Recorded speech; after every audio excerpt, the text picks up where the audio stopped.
Hey everybody, welcome to Always Bored, Never Boring. Today my friendly postie delivered issue 465 of White Dwarf magazine, so I wanted to put together a quick video to take a look at it.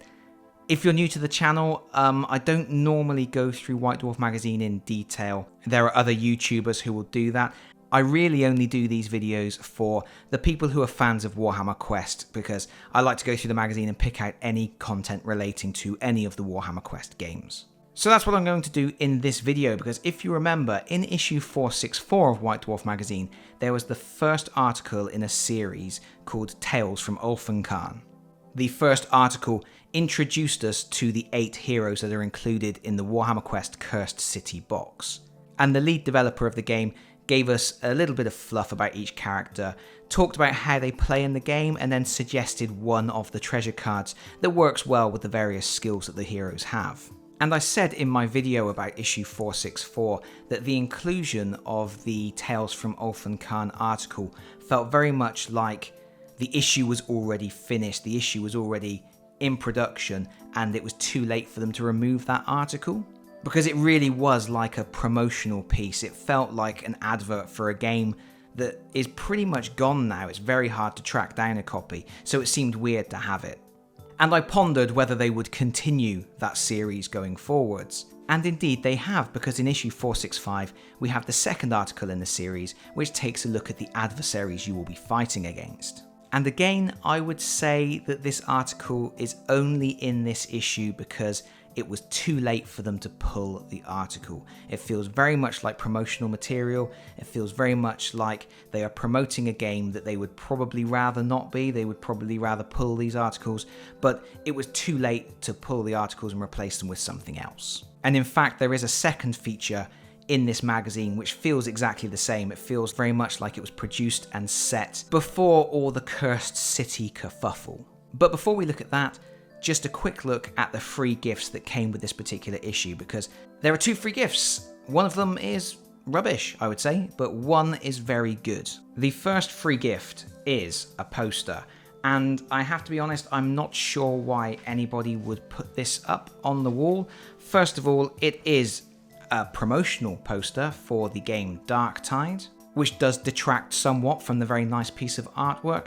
But more distracting than that is the fact it's a folded poster with some pretty gnarly fold lines right through the centre of that very nice image.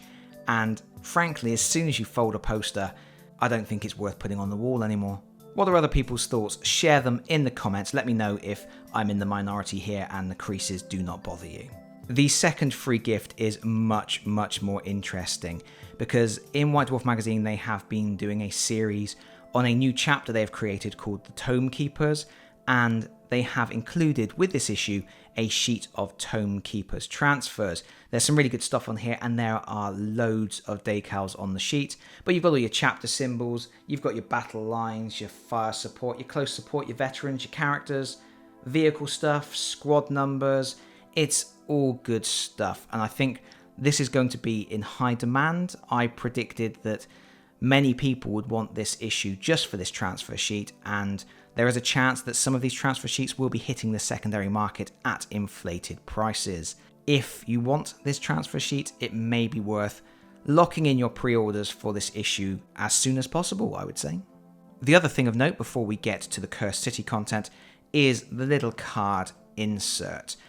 Many moons ago, Games Workshop used to put these card inserts in White Dwarf magazine, and they used to include some really cool stuff, sometimes even free games, and I have some of those on my shelf even now.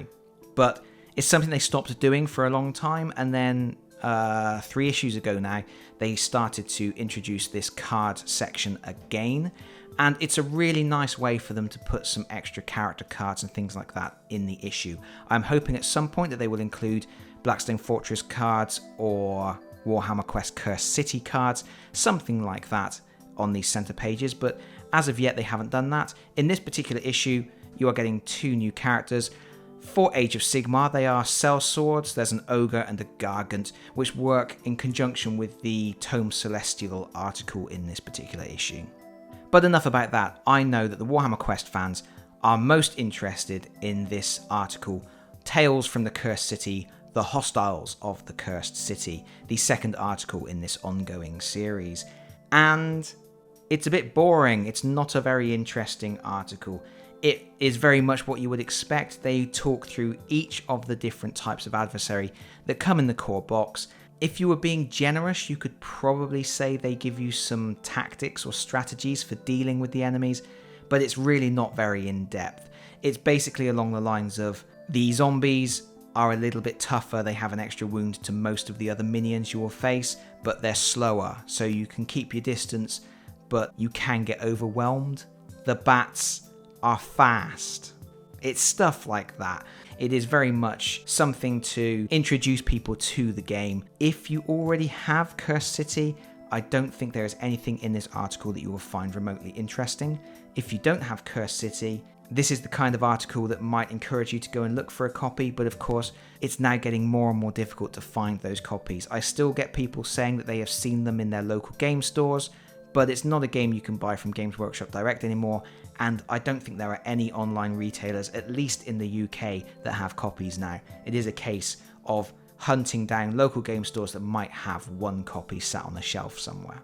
So, as an advertising piece, as a puff piece, it really isn't achieving much. As something for people that already own the game, it doesn't really achieve much either.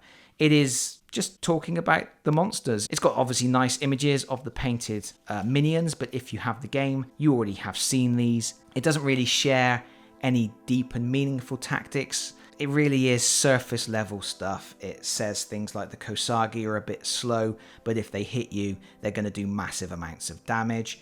They do feature quite heavily the fact that Gorslav can bury you alive. I don't know if I've ever mentioned that to people. I mean, I may have briefly mentioned it in my review of the game, that Gorslav can bury you alive. And there are a couple of paragraphs in this article dedicated to that particular feature, the fact that he can bury you alive. But that's about it.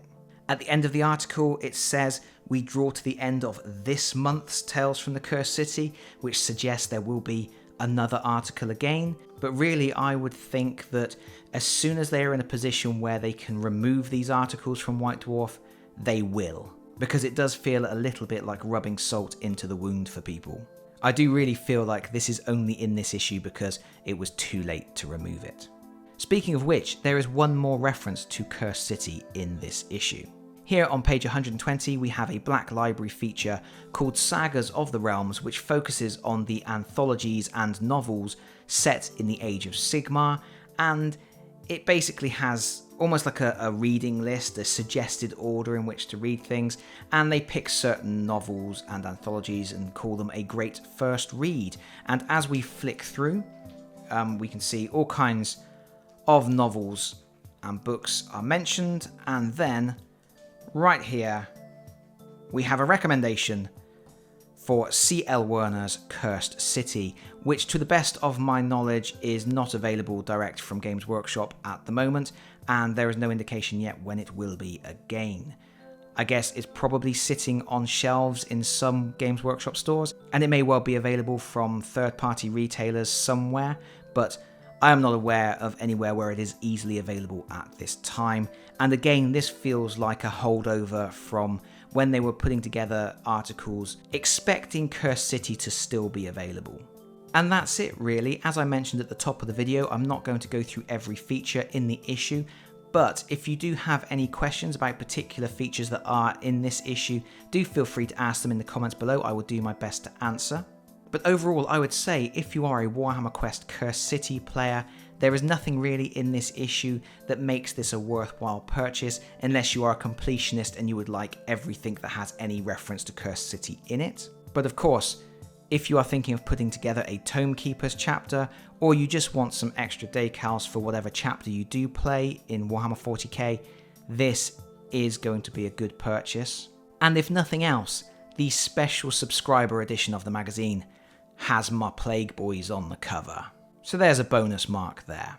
But that is it from me for now. Thank you so much for watching. If you've enjoyed the video, please consider pressing the like button. If you really enjoyed the video, please consider subscribing if you don't already do so.